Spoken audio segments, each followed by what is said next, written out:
Okay, now let's move on to the next big topic, the January transfer window. The window is open, so let's now focus on which teams and players who will be the focus this month and maybe on the move. So we think we have a busy January coming up. There seems like a lot of deals are already being done early. So let's dig in a bit deeper. Nick, which clubs do we expect to be busiest this month? Because the top four and the relegation battle, it's very tight at both ends of the table, and teams can really make a big step forward, right, if they make some good moves this month. So who do we expect to be the busiest, mate? Yeah, I would say Everton for sure, Newcastle for sure, and then the one I want to ask you about is Manchester United, because I don't know what to make of the Ralph Rangnick era, right? Is this going to be adapting to his system? We've seen a 4-2-2-2, which seems, I don't know, it seems the opposite of what his personnel is lined up to do well for him. And I'm not just saying that because they haven't lit the world on fire. I said, I don't know that you look at their attackers and think, yeah, 4-2-2-2, that's going to do the trick. So I actually think they hold the key to what's going on. There should be some money to be spent. But I start to look at him the same way we've talked about Thomas Tuchel, which is, are we not going to see two of their most consequential buys put in their best positions in terms of Van de Beek and Jadon Sancho? Very interested to see what Manchester United do. I think it's a no-brainer that Everton spends. We've already seen that.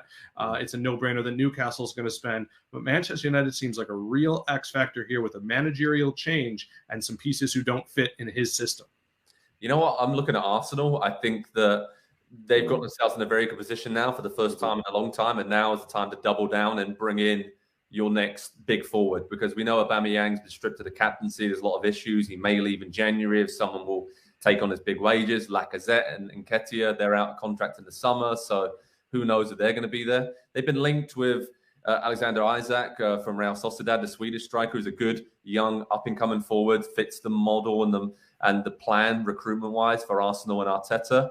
And then Jonathan David has been linked with them. I think that'd be a great landing spot for the young Canadian forward to move over to the Premier League. So if Arsenal are willing to spend big, which, given their issues, they haven't actually been shy, have they, of spending big money over the last few transfer windows. So I think now is the time for them to spend big, and West Ham United as well, because they're in another situation where they might not be in the top four battle again for another 10 years. So why not, with their new ownership, go out and buy someone to help Mikel Antonio up top, another centre-back to help with the injuries back there, and maybe another midfielder. But looking at a top four battle, that's where I would spend. And Nick, I agree with you. Newcastle have got the resources now. Go out and spend.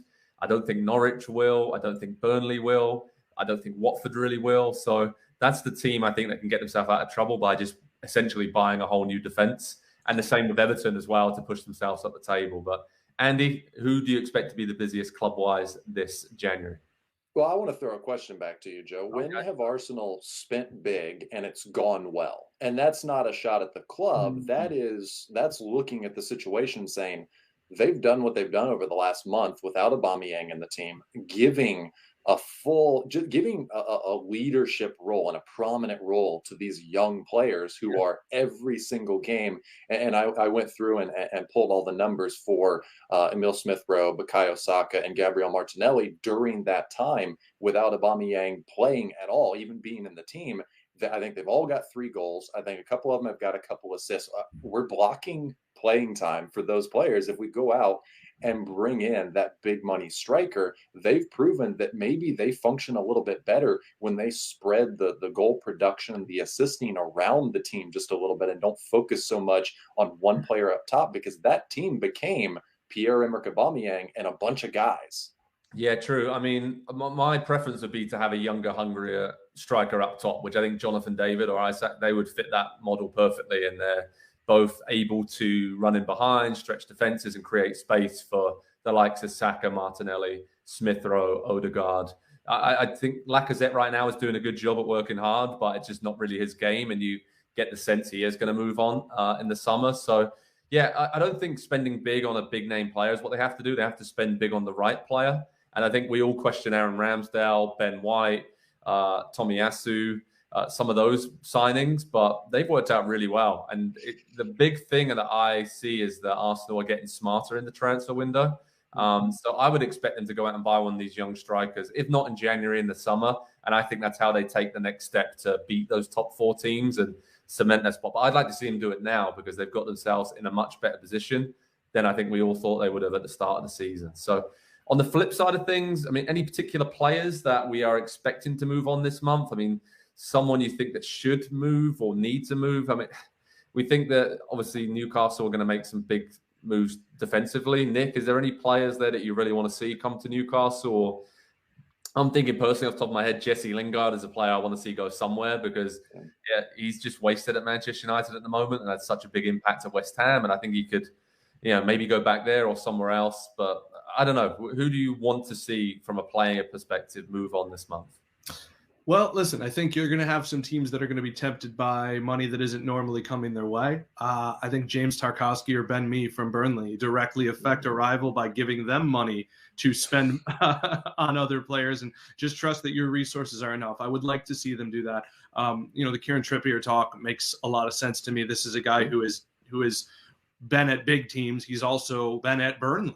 And I think at one point led the Premier League in crosses as a right back at Burnley. Now that's part of Sean Dyche's system. So players there are some guys out there who have been through the mess. Now Aubameyang screwed up what I thought would be Newcastle's best plan, which would be to take on 6 months of Alex Lacazette. So I do think they need to fix their defense. They're still in bad need, big time need of a box-to-box center midfielder. And so whether that was your they haven't found their Ndidi or their Basuma or their obviously Conte.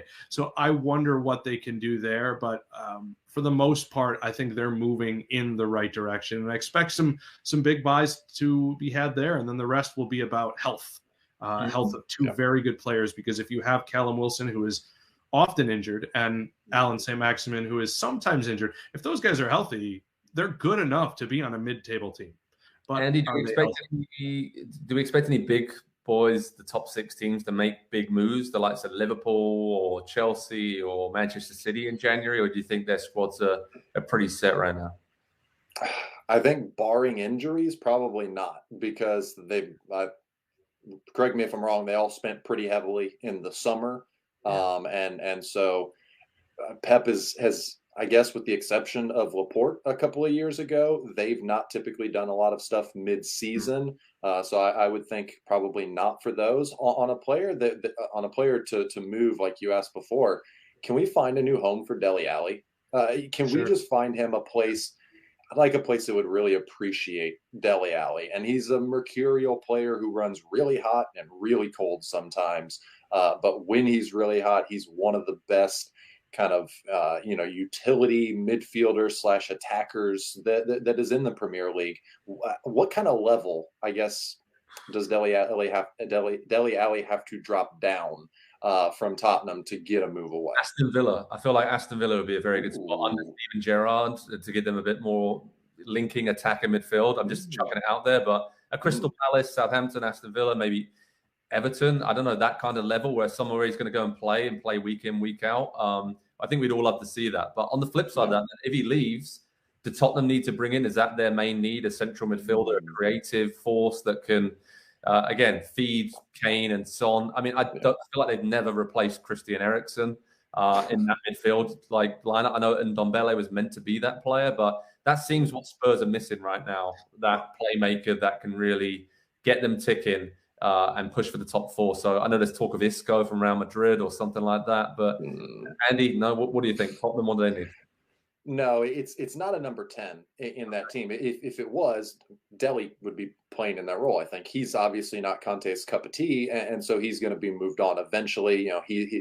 Conte has tried to make it work. He's given him some opportunities, but clearly it's just not the right fit. I don't think that it's an Ndombele player. It's not a Lo Celso type of player. I think it's more a little bit of what Nick was talking about, somebody that's a true box-to-box player like a Basuma or an Ndidi, somebody that's going to make a contribution at both ends of the field. And I don't mean, slotting through balls and being a true playmaker at one end. That's what Harry Kane is up top for. That's what Son Heung-min is up top for. That's what Lucas Moura is up top for. They really rely on those 3 up top. They just need someone to connect those 3 to the midfield, not so much to create for them, because those three, one, they work really hard, but two, they have such a good understanding over a long period of time how to play together and create chances just among the three of them. I think it's a matter of facilitating the ball up the field and simply getting it to them in dangerous areas and letting them work. So I don't have a name, but I know that's the position that if Conte could bring in, one genuine star,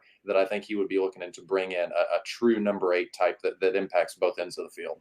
Yeah, it's going to be interesting to see which players move. Or I know at the end of January, there's an international window as well, which we have to factor in. And deals may get done pretty early in this window. It might not have that busy on deadline day. But saying that, we always seem to have a busy deadline day, no matter what transfer window it is. Okay, lads, what are your big predictions for the January window? Let's finish with this, because there's a ton of big names that are out of contract this summer. I'm looking at, obviously, Kylian Mbappe, basically most of Chelsea's defence, with Rudiger, Azpilicueta and Christensen not committing their futures to the club right now. Are there any big predictions, Nick, that you think are going to happen this month, or any wild predictions, shall we say, for this window?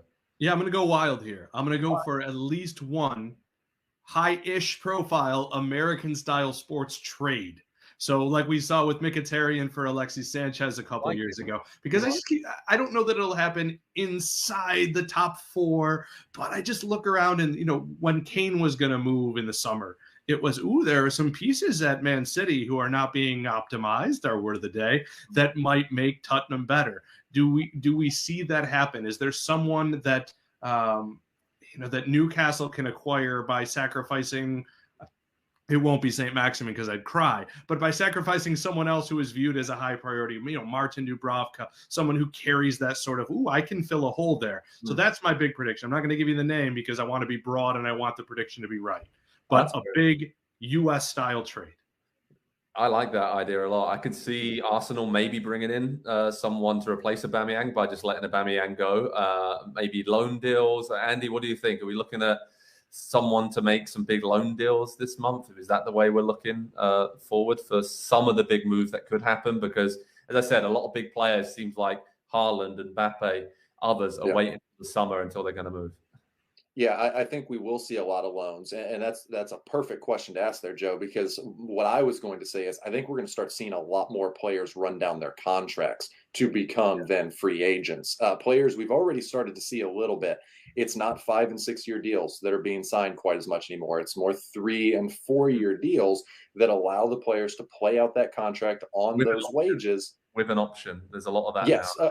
Of course. But it gives them the freedom to get out and to then choose their next destination. And obviously there's the kind of unsavory side that says, well, instead of paying transfer fees, they're just paying agent fees and player fees so that they can make more money. But I think we're going to continue to see more of that. And we're going to see players, not re-sign when they've got just 1 year or 18 months left on the contract. Mbappe being a prime example, obviously that's going to have huge ripple effects all over Europe. But I think that's going to be the next wave. And so when players are in the final year or so and they're not playing at their club, but they want that agency to be able to choose where they go next, it's going to result in a lot of loans and a lot of big name players that you really know very well from the rest of their career, I think, being loaned out. So that maybe this is when that kind of starts in January, because a lot of clubs don't have a ton of money right now either. And we didn't mention Paul Pogba. Of course, he's out of contract in the summer as well, and he could potentially, Man United may say we'll try and get some money for him in January. We'll sell him on now. And the likes of Christensen and others at Chelsea and Rudiger, that could happen as well. So it's going to be a busy month, as we said. There's a lot of busy times ahead with so many competitions, FA Cup, international windows. But over at Pro Soccer Talk on NBCSports.com, we'll keep you updated of all the latest January transfer news. These 3 lads on the screen will have you covered. We'll have some special shows coming up later in the month, so look out for those around the end of the transfer window. It's going to be a lot of fun, always this time of year, gents. And I couldn't think of 2 better people to spend the madness of the January transfer window with. So thanks so much, everyone, for watching Pro Soccer Talk this week. Have a great week. Thanks so much for reading all our coverage, watching all our videos over the festive period. We've loved bringing you all of the highlights from the Premier League. Have a bit of a rest early in 2022, but it's still pretty busy out there, and we'll speak to you all very soon indeed. Cheers. Thanks for watching. Take care.